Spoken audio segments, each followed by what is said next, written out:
السلام عليكم ورحمة الله وبركاته إخواني الكرام، أهلا وسهلا بكم في قناة العمدة تيفي.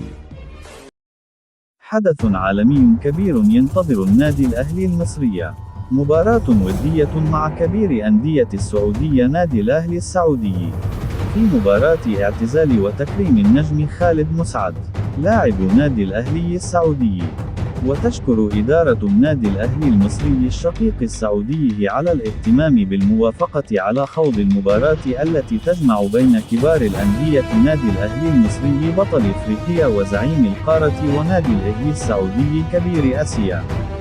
وقد واجه النادي الأهلي المصري قبل ذلك العديد من الأندية السعودية مثل اتحاد جدة والهلال السعودي، وفاز في المواجهات في المباريات بنتيجة 4-0 و3-1، وكلاهما كان في بطولة كأس العالم للأندية.